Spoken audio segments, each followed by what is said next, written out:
everyone, Todd, this is Josh from the Quiet Cull. We're going to do a rig rundown on Josh's gear, talk about what we used on the record, and by we I mean Josh, and on tour. Alright, so this is the guitar I used on pretty much the whole record. It's a Jaguar, Fender Jaguar. It's just the blacktop version, made in Mexico. It's got the stock pickups in it, stock electronics. Haven't really done anything to it. It sounds really good. I was happy with it, so I used it for pretty much everything on the record. I did use a Stratocaster on a couple of the songs, but I don't have that with me today. No, we don't. Nope. Alrighty, so I'll put that down. And the amp, the Vox. Let's talk about that. Alright, so the amp that I used on the record, it is this Vox AC15. It's the Heritage Hand-Wired series. It sounds really good. It's got two different channels on it. It has a AC15 channel and an AC30 channel. I actually ended up using both on the record. It's about half and half. I used the AC30 channel for the initial recording, and then I started using the AC15 channel on here. And I really liked it, so I ended up recording the other half of the record with the AC15 channel and redid a couple of leads with it. It sounds really good. I use all JJ tubes in this. They sound great. I talked to Bob at Hero Tubes, and he helped me out, kind of let him know what I was looking for in tubes, kind of what I play, and he hooked me up with the tubes that he suggested using, and it sounds fantastic. So pretty much any of the tubes I ever use are going to be JJ's. And they do sound good. Going through that Mojave. Alright. So, and the cab I'm using is a 212 Mojave cab. It's loaded with Celestion G12H's, 12-inch speaker. They're rated at 30 watts a piece. They're the Heritage version of the G12. They sound excellent. I couldn't be happier. It's a semi-open back, which I really like.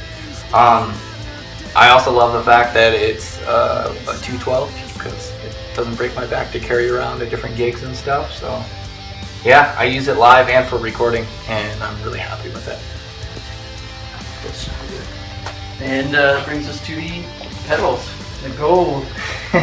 Start, I guess, where your signal comes in. Alrighty. So my signal comes in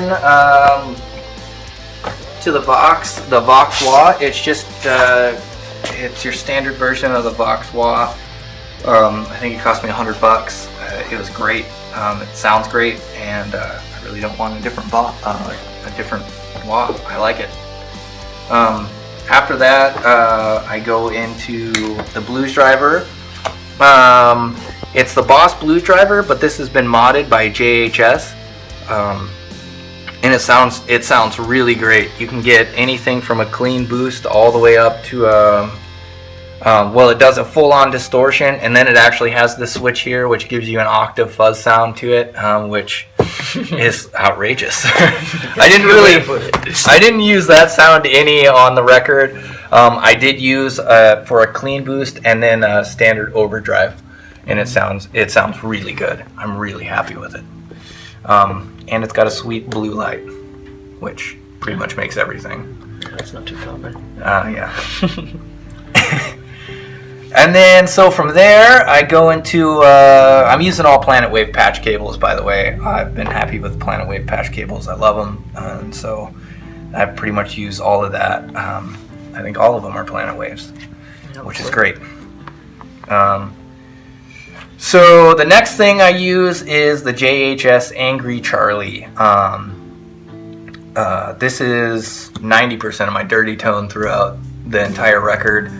I've been really happy with it. I like it. There's a lot of great sounds, very usable, and you know, I don't know, I can't say enough about it. It's great. Obviously, I'm a fan of JHS. Both my dirt pedals are JHS, so I really like them. And their customer service is great as well. So yeah, because you had to send that back.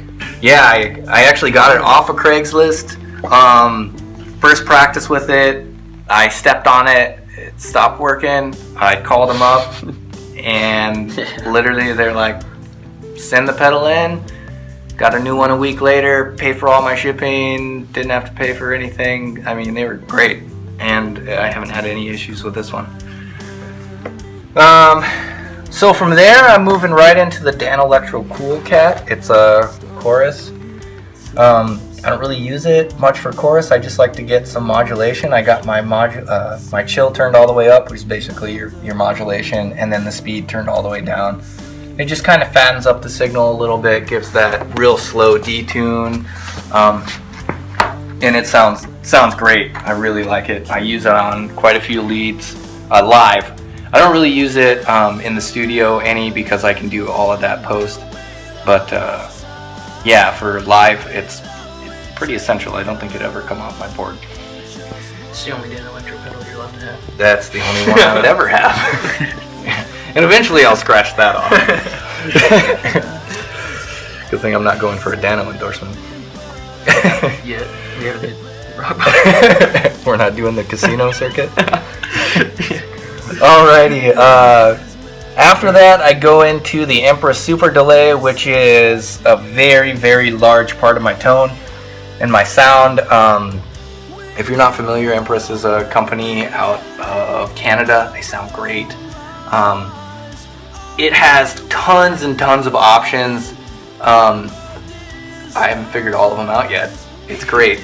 I pretty much just use the tape delay, and I couldn't be happier with it. It's got the tap. It does. I got it. You gotta have tap.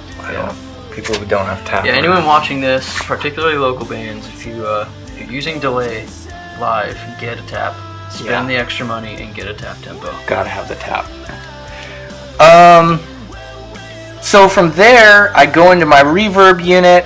So let me show you what I got going on here. So for the record, I did everything with the Holy Grail Nano on the hall setting, right like this. It's a fantastic sounding reverb. It's very simple, but you know, it still keeps the integrity of your tone and everything. I really liked it. I had it on the whole time through recording. I literally never took it off. And then I did some of my reverbs are in post that I used. But on tour, I ended up picking up the Strymon Blue Sky. I've been able to use it a couple times. It's so good. I'm gonna go back and re-record a couple things because it sounds fantastic. I can't wait to use it live. It's got a huge array of reverbs on it, and every single one of them sounds fantastic. So, yeah. If you happen to get one though, be prepared to spend lots and lots of time trying to figure it out because there's unlimited potential in that thing. Just look at the options on that bad boy. Yeah. And then from there, I go into the trusty Snark tuner and kill switch, which is great. It really is a kill switch. Yeah, because most people put tuners at the front of the chain. Yep. I use it as a kill switch, and it works great. And I like it for that. I do have to be careful though, because with my mod stuff, I gotta make sure that's turned off, or I end up tuning things out of tune. That'd be fun. But it works for me. And then what about your actual pedal board? Yeah, I'm using the SKB PS45. It's excellent. I like it. Couldn't be happier. It's got the built-in power supply and everything, which is real nice. It actually has loops and everything built into it, which I don't use. Not because it's not good, but because I don't understand how to use it. Fair enough. Yeah, it's great. Well, I don't use any. I don't use an effects loop, so I don't need any of that stuff. So, I think that covers everything. Oh, I am using Deodario strings. I've been a big fan of Deodarios forever. I literally don't play anything else. 49 to 11s for this project, or this guitar I should say.